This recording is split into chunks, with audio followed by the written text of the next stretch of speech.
Burroughs Skinner, um pensador que tinha uma visão bastante singular a respeito da liberdade. Vamos falar um pouco mais sobre esse assunto? Então clique em curtir, se inscreva. Se você gosta do nosso conteúdo, considere a possibilidade de nos apoiar pelo Pix. Eu vou deixar a minha chave aqui na descrição e vamos lá!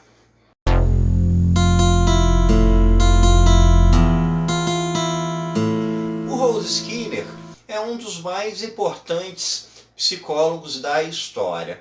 Ele é muitíssimo conhecido pela sua contribuição dentro de uma área da psicologia que é chamada de behaviorismo. O behaviorismo é uma metodologia de estudo da psicologia, é uma ramificação da psicologia que tem pés muito fundados na metodologia das ciências exatas, das ciências naturais. Nas ciências exatas a gente tem a lógica de causa e efeito. Se você joga uma pedra para cima, a pedra cai, ou seja, você consegue pensar que existe uma determinada ação que vai dar origem a uma outra ação, a uma consequência dessa ação inicial. E o behaviorismo foi pensado dessa maneira, utilizando a noção de estímulos e de comportamento. Na visão do behaviorismo, todo tipo de comportamento pode ser moldado através de um determinado estímulo. Se você colocar uma mão numa cerca elétrica e tomar um choque, você não vai voltar a colocar a mão naquela cerca para você não se ferir, você não ter aquela sensação de dor que o choque causa. Então, você teve um estímulo e esse estímulo causou uma determinada consequência, um determinado comportamento seu. E o estímulo pode também se transformar em condicionamento, que é quando você tem um comportamento já arraigado em você. A gente pode pensar que quando a gente vê uma cerca e está lá aquela placa de perigo, cerca eletrificada, você sequer vai colocar a mão para ver qual é, para provar, porque já existe um condicionamento que leva a pessoa a agir dessa forma. Quando a gente sai para trabalhar para ter o nosso salário, a gente está reagindo a um determinado estímulo. O estímulo da fome, o estímulo de todas as necessidades que o dinheiro vai saciar. Quando a pessoa estuda, ela estuda visando ter melhores condições de trabalho, ter um salário com uma remuneração melhor no futuro. Quando uma pessoa cuida da sua própria aparência, ela está respondendo a um estímulo de ser bem aceita socialmente, ou então de conseguir se relacionar afetivamente ou sexualmente com alguém. Então, o pensamento do Skinner é de que o ser humano ele é movido por estímulos. Todo comportamento humano nada mais é do que a consequência de um estímulo. E na visão do Skinner, o ser humano não possui liberdade e não possui livre-arbítrio. Ele apenas vai mover condicionado pelos seus estímulos. Entretanto, surgiu, após o Skinner ter começado a publicar seus trabalhos, uma nova leva de psicólogos que lançaram algumas contestações àquilo que o Skinner pregava.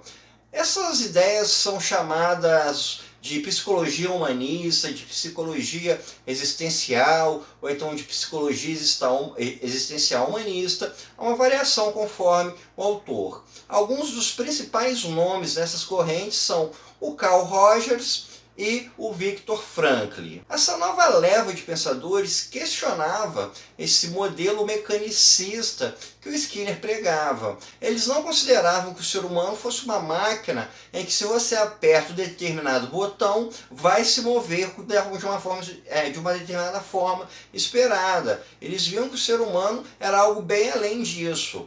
O Carl Rogers ele era mais focado na ideia da liberdade. O ser humano ele é muito mais do que um ser que responde a estímulos. O ser humano, por exemplo, ele tem valores éticos, ele tem valores morais, ele tem senso de dever, ele tem senso de pertencimento, ou seja, ele tem uma série de instâncias mentais que vão além do mero estímulo. Como a gente pode pensar, por exemplo, um senso moral que seja movido por um estímulo, um senso de pertencimento. O Rogers vai pensar justamente isso então, que o ser humano ele vai além dessa visão mecanicista. Ele tem outras atribuições, ele é muito mais do que isso e não pode ser reduzido a essa visão. Já o Viktor Frankl, ele teve uma experiência um pouco mais da parte terapêutica de lidar com pacientes e ele percebeu que muitos dos seus pacientes falavam sobre a falta de um senso de pertencimento,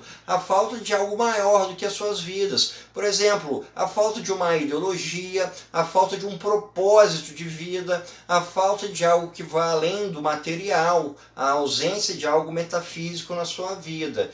E esse é um outro ponto em que a teoria do Skinner não conseguiria explicar. Qual seria o estímulo que levaria um ser humano a sentir falta de um propósito maior da sua vida?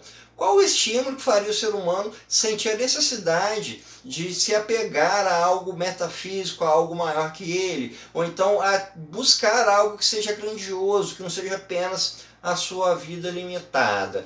Então a gente consegue ver por esses pensamentos que houve um contraponto àquilo que o Skinner pregava, de que o ser humano ele seria sim atribuído da liberdade, ele possuiria sim a sua vontade própria, o seu livre-arbítrio e não apenas uma série de estímulos e respostas, e que o ser humano também teria determinadas necessidades maiores, de um propósito maior que não se encaixa dentro dessa ótica também mecanicista. Então a gente vai ter uma resposta que o Skinner deu para essas pessoas que falavam sobre a liberdade, que colocavam a liberdade como algo que o behaviorismo e que o seu pensamento não contemplaria.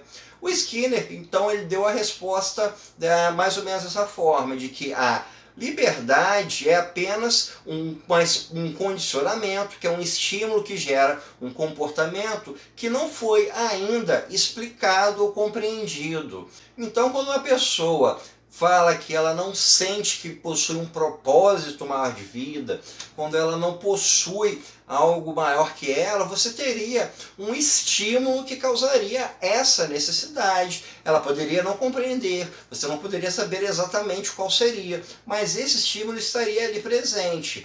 Com relação à liberdade que o Rogers pregava, ele colocava a mesma coisa. Se o ser humano toma uma determinada atitude que se poderia pensar como livre, como algo que não fosse motivado por um estímulo, como por exemplo, servir a um determinado senso moral, um determinado senso ético, ele responde da mesma forma. No fundo, você teria uma forma de estímulo que levaria a pessoa a responder com um determinado comportamento. Então, dessa forma, o Skinner, ele, mesmo sofrendo essa crítica, não seria bem uma crítica, mas mesmo havendo um contraponto às suas ideias, permaneceu firme com o seu propósito de que o ser humano não possui livre-arbítrio e que ele não passa de uma espécie de modelo mecânico que responde a estímulos e esses estímulos geram o seu comportamento.